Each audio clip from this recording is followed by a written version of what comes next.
Hi friends, പോക്കറി വ്ളോഗ്സിലേക്ക് എല്ലാവർക്കും സ്വാഗതം. ഇന്ന് നമുക്കൊരു ബീഫ് കറി ഉണ്ടാക്കിയാലോ? വായോ. ആദ്യം അല്പം വെളിച്ചെണ്ണ ഒഴിച്ചു കൊടുക്കുക. ആദ്യം നമ്മൾ മുളക് പൊടിയും മല്ലിപ്പൊടിയും ഇട്ടൊന്ന് ചൂടാക്കി എടുക്കുകയാണ്. ഈ എണ്ണയിലേക്ക് മുളക് പൊടിയും മല്ലിപ്പൊടിയും ഒന്ന് ചൂടാക്കി എടുക്കുന്നു.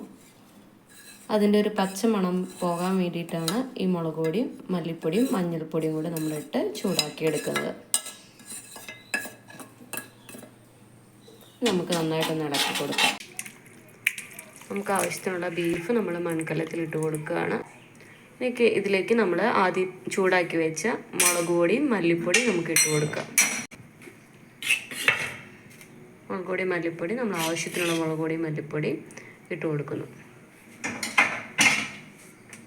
ഇതിന് ശേഷം നമുക്ക് മീറ്റ് മസാലപ്പൊടി ഇട്ട് കൊടുക്കാം. മീറ്റ് മസാലപ്പൊടി നമുക്ക് ആവശ്യത്തിനുള്ള മീറ്റ് മസാലപ്പൊടി ഇട്ട് കൊടുക്കാം. ആവശ്യത്തിനുള്ള കുരുമുളക് പൊടിയും കൂടി ഇട്ട് കൊടുക്കാം.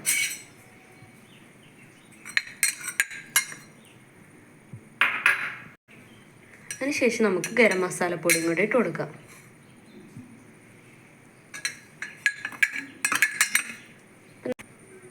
അല്പം നമുക്ക് ആവശ്യത്തിനുള്ള ഉപ്പും കൂടെ ചേർത്ത് കൊടുക്കാം. നമ്മളിപ്പോൾ ഏകദേശം മുളക് പൊടിയും മല്ലിപ്പൊടിയും ഗരം മസാലപ്പൊടിയും കുരുമുളക് പൊടിയും പിന്നെ നമ്മുടെ അടുത്തിരിക്കുന്ന മീറ്റ് മസാലപ്പൊടി എല്ലാം ഇട്ട് ചേർത്ത് വെച്ചേക്കുന്നതാണ്. ഇനി നമുക്കൊന്ന് മിക്സ് ചെയ്ത് കൊടുത്താൽ മാത്രം മതി. ഇനി മിക്സ് ചെയ്ത ബീഫിലേക്ക് നമുക്ക് ആവശ്യത്തിനുള്ള കറിവേപ്പിലയും കൂടെ ഇട്ട് കൊടുക്കാം കേട്ടോ. കറിവേപ്പില ഇട്ട് കൊടുത്തു. ഇനി നമുക്ക് വേവിച്ചെടുക്കാം. നമ്മൾ ബീഫ് ഓൾറെഡി വേവിക്കാൻ വെച്ചു. ഇനി നമുക്ക് ആവശ്യത്തിനുള്ള കായ എടുത്തിട്ടുണ്ട്. നമുക്ക് ഉപ്പിട്ട് കൊടുക്കാം. പിന്നെ ആവശ്യത്തിന് വെള്ളം കൂടെ കൊടുത്ത് നമുക്ക് കായ ഒന്ന് വേവിക്കാൻ വെക്കാം. നമ്മൾ ചീഞ്ചട്ടി വെച്ചിട്ടുണ്ട്. ആവശ്യത്തിനുള്ള എണ്ണ ഒഴിച്ചു കൊടുക്കുകയാണ്. വെളിച്ചെണ്ണ നമ്മൾ ചീഞ്ചട്ടിയിലേക്ക് ഒഴിച്ചു കൊടുക്കുന്നു. ആയിട്ടുണ്ട്. നമുക്ക് കടുകിട്ട് കൊടുക്കാം. ഇനി നമുക്കിതിനകത്തേക്ക് വെളുത്തുള്ളിയും ഇഞ്ചി പച്ചമുളകും ഇട്ട് കൊടുക്കാം.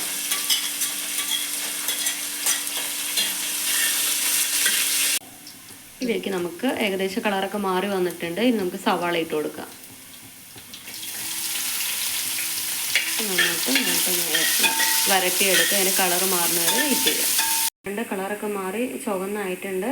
ചുവപ്പ് നിറത്തിലേക്ക് വന്നിട്ടുണ്ട്. നമുക്ക് എടുത്ത് വെച്ചിരിക്കുന്ന നമ്മുടെ വെന്ത ബീഫൊക്കെ നമുക്ക് ഇതിലേക്ക് ഇട്ട് കൊടുക്കാം.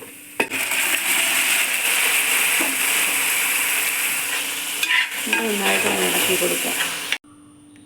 നമുക്ക് ബീഫിലേക്ക് നമ്മൾ എടുത്ത് വെച്ചിരിക്കുന്ന വേവിച്ച് വെച്ച കായ ഇട്ട് കൊടുക്കാം. നന്നായിട്ടൊന്ന് മിക്സ് ചെയ്ത് ഇളക്കി കൊടുക്കാം. അങ്ങനെ നമ്മുടെ സ്വാദിഷ്ടമായ ബീഫും കായയും ഒലത്തിയത് ഇവിടെ റെഡിയായി കഴിഞ്ഞിരിക്കുകയാണ്. അപ്പോൾ നമ്മുടെ വീഡിയോ ഇഷ്ടമായെങ്കിൽ നിങ്ങൾ ലൈക്ക് ചെയ്യുക, സബ്സ്ക്രൈബ് ചെയ്യുക, ബെല്ലൈക്കനും കൂടെ അമർത്തി തരിക. അപ്പോൾ നമ്മൾ പുതിയ ഇടുന്ന വീഡിയോസും നോട്ടിഫിക്കേഷൻ നിങ്ങൾക്ക് കിട്ടുന്നതായിരിക്കും. അപ്പോൾ പുതിയ വീഡിയോസുമായി നെക്സ്റ്റ് ഡേ കാണാം.